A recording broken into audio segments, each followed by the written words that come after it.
নমস্কার বন্ধুরা ও আমার প্রিয় ছাত্রছাত্রীরা, আশা করি তোমরা ভালো আছো। ইন্দ্রজিৎ টিউটোরিয়ালে তোমাদেরকে স্বাগত। তো বন্ধুরা, আজকে আমি তোমাদের সামনে নিয়ে এসেছি আমাদের যেহেতু টেন্স চলছে, টেন্সের পার্ট থেকে নিয়ে। আগের ভিডিওতে আমি তোমাদেরকে দেখিয়েছি টেন্স কাকে বলে। প্রথম পার্টে ছিল তার বিস্তারিত আলোচনা, সেকেন্ড পার্টে ছিল প্রেজেন্ট টেন্স কাকে বলে, প্রেজেন্ট ইনডিফিনাইট টেন্স কাকে বলে। তো আজকের ভিডিওতে আমি নিয়ে এসেছি বন্ধুরা present continuous tense. Present continuous tense সম্পর্কে আজকে আমি তোমাদের সামনে বিস্তারিত আলোচনা করব। দেখো বন্ধুরা, তোমরা মন দিয়ে শোনো। প্রেজেন্ট কন্টিনিউয়াস টেন্স সংজ্ঞায় দেখো বন্ধুরা, বর্তমান কালে কোনো কাজ হইতেছে, চলিতেছে ইত্যাদি বোঝালে। কোনো কাজ চলছে, এখনো থেমে নেই বা শেষ হয়নি, এখনো কন্টিনিউ চলছে, এরও বোঝালে ভার্বের যে টেন্স হয় তাকে প্রেজেন্ট কন্টিনিউয়াস টেন্স বলি। বন্ধুরা, আরেকবার তোমরা মন দিয়ে ভালো করে শোনো। বর্তমানকালে কোনো কাজ হইতেছে, চলিতেছে ইত্যাদি বোঝালে ভার্বের যে টেন্স হয় তাকে আমরা প্রেজেন্ট কন্টিনিউয়াস টেন্স বলি।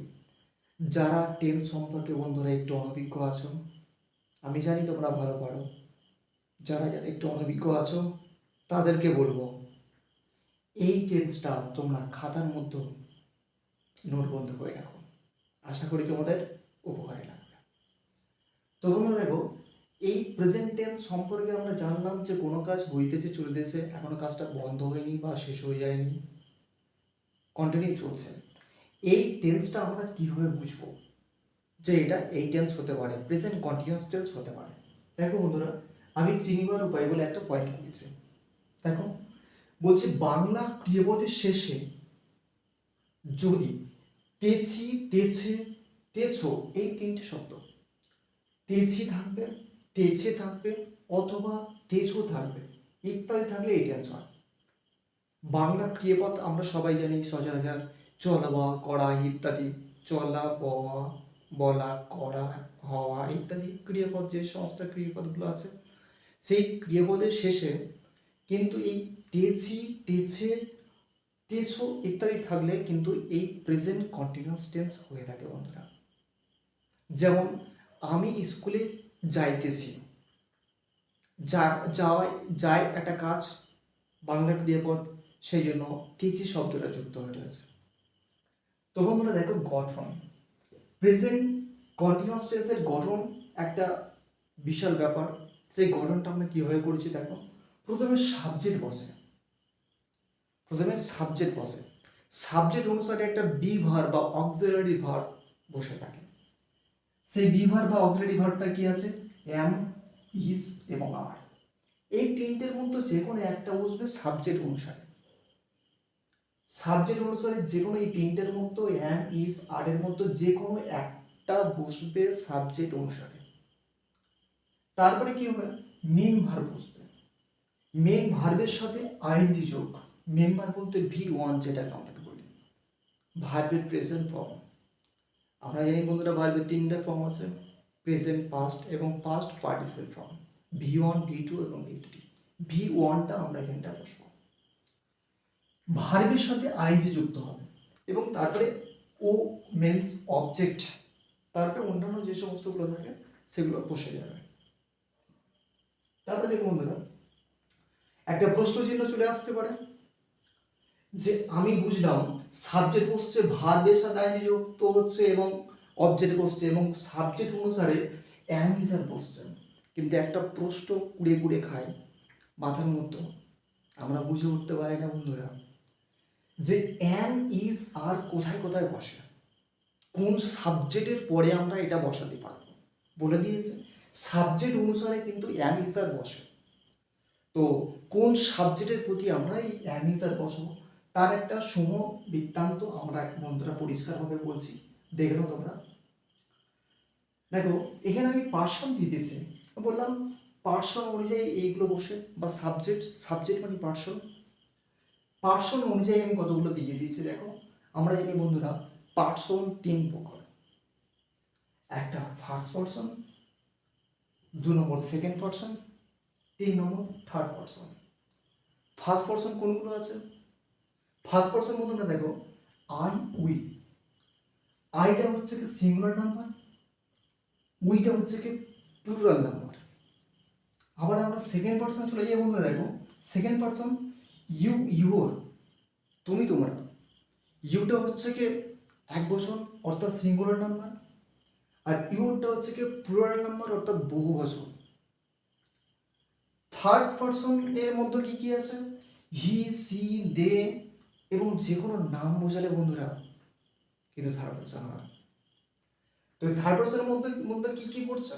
হি সি এবং যে কোনো নাম যদি একটা হয় তাহলে সিঙ্গুলার নাম্বার হয়ে যাবে, আর ডে বা অনেকগুলো নাম একসাথে বোঝালে কিন্তু সেক্ষেত্রে কিন্তু প্লুরাল নাম্বার হয়ে যাবে।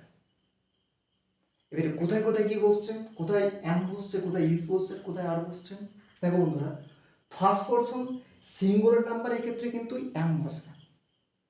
পরিষ্কার দেখো, আমি একটা ছকের মতো বন্ধুরা খুব সুন্দর করে আমি একটা ছকের মতো দিয়ে দিয়েছি।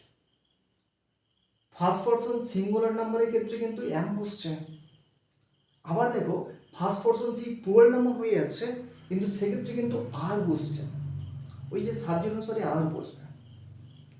আবার দেখো সেকেন্ড পারসন সিঙ্গুলার এবং প্লুরাল নাম্বারের ক্ষেত্রে কিন্তু দুটোতেই ক্ষেত্রে আর বসছে। পরিষ্কার ছকের মধ্যে আছে, দেখে না বন্ধুরা একটু। থার্ড পারসন সিঙ্গুলার নাম্বারের ক্ষেত্রে কেবলমাত্র ইজ বসছে। সিঙ্গুলার যতগুলো থার্ড পারসন সিঙ্গুলার নাম্বার আছে অর্থাৎ এক বচন আছে সেক্ষেত্রে বন্ধুরা ইজ বসবে, এবং থার্ড পারসন যতগুলো প্লুরাল নাম্বার আছে সেক্ষেত্রে কিন্তু বন্ধুরা আর বসবে। আর এই হচ্ছে স্ট্রাকচার বা একটা আমি ছকের মধ্যে দিয়েছি, কোথায় এম বসছে, কোথায় ইজ বসছে, আর কোথায় আর বসছে। আশা করি বন্ধুরা তোমাদের ভালো লাগবে। তো বন্ধুরা দেখো, আমি একটা কিছু এক্সাম্পল দিয়ে দিয়েছি। দেখো, আমি খাইতেছি বা খাচ্ছি, আমি খাচ্ছি একটা চলতি বাংলা ক্রিয়াপদ এটা। তো খাচ্ছি এর মধ্যে খাইতেছি হয় শুদ্ধ ভাষায়, সাধু ভাষায় আমরা খাইতেছি বলছি, খাচ্ছি চলিত ভাষায়।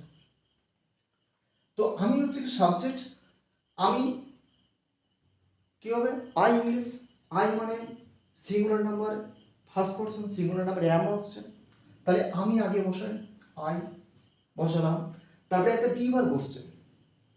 বিভারের মধ্যেই দেখে নিচ্ছি আমরা এই স্ট্রাকচারের মধ্যে যে ফার্স্ট পারসন আই আছে, ফার্স্ট পারসন আই মানে আমি, তাহলে সিঙ্গুলার নাম্বার আমি, তাহলে সিঙ্গুলার নাম্বারের ক্ষেত্রে হলে এম বসছে। তাহলে আই এম, আই এম হলো খাওয়া, ইংলিশ কি বন্ধু? ইটিং। তো ইটিং, ইট মানে খাওয়া, ইট বসাই আমরা, ইট, ইট মানে খাওয়া, আমরা ভার্বের সাথে আইএনজি যুক্ত করে দিলাম, আইএনজি, ইটিং, হয়ে গেল বন্ধুরা একটা। সেকেন্ডটা দেখো, তুমি খাচ্ছ, তুমি বা খাইতেছ, খাচ্ছ চলিত বাংলা, খাইতেছ সাধু বাংলা। তো তুমি খাচ্ছ ইউ, আমরা বসালাম বন্ধুরা ইউ। আমরা কি বিভার বসাবো? অ্যান ইজ আর, এর মধ্যে কোনটা বসাবো বা কোনটা বসাতে পারি বা কোনটা হবে? এর মধ্যে বন্ধুরা দেখো যে ইউটা ফার্স্ট পারসন নয় সেকেন্ড পারসন, সেকেন্ড পারসন হলে সিঙ্গুলার নাম্বার আছে, তাহলে সিঙ্গুলার নাম্বারের ক্ষেত্রে আর বসছে, তাহলে আমরা আর বসাবো ইউ আর। ইউ আর খাওয়া ইংরেজি কি বন্ধু? আমরা সবাই জানি, হ্যাঁ তোমরা যেটা মনে করছো সেটাই, ইট। অনুরূপভাবে আমরা ভার্বের সাথে কিন্তু আইএনজি যুক্ত করে দিলাম, হয়ে গেল বন্ধুরা। এবার দেখো, প্রীতি খাচ্ছে, আমরা সাধু বাংলায় বলি খাইতেছে, চলিত বাংলায় খাচ্ছে ইত্যাদি, তাহলে অনুরূপভাবে লিখবো প্রীতি, প্রীতি। তাহলে কি বন্ধুরা, প্রীতি অ্যাজ এ থার্ড পারসন, প্রীতি একজন সিঙ্গুলার নাম্বার, তাহলে থার্ড পারসন এই লিখলাম, সিঙ্গুলার নাম্বারের ক্ষেত্রে ইজ বসবে, তাহলে সাবজেক্ট অনুসারে এম ইজ এর মধ্যে ইজ বসছে, প্রীতির অনুসারে, প্রীতি একটা সাবজেক্ট, সেই সাবজেক্ট অনুসারে ইজ বসছে, ইজ বসালাম। সেক্ষেত্রে খাচ্ছে বা খাইতেছে আমরা যদি বলি তাহলে ইট মানে খাওয়া, আমরা জানি বন্ধুরা। দেখো এটাও সেম ভাবে হবে ইট এর সাথে আইনজীবিত আমরা করে দিলাম, তাহলে এটি হয়ে গেল। আশা করি বন্ধুরা তোমরা ভালো করে বুঝতে পেরেছো। আমার এই টেন্সের ফরম্যাট বা টেন্সের বোঝানোর স্টাইল ইত্যাদি তোমাদের যদি ভালো লাগে, বা টেন্সের টোটাল এডুকেশনটা যদি তোমাদের ভালো লাগে, তোমরা আমার এই চ্যানেলটাকে সাবস্ক্রাইব করো, লাইক করো এবং শেয়ার করো।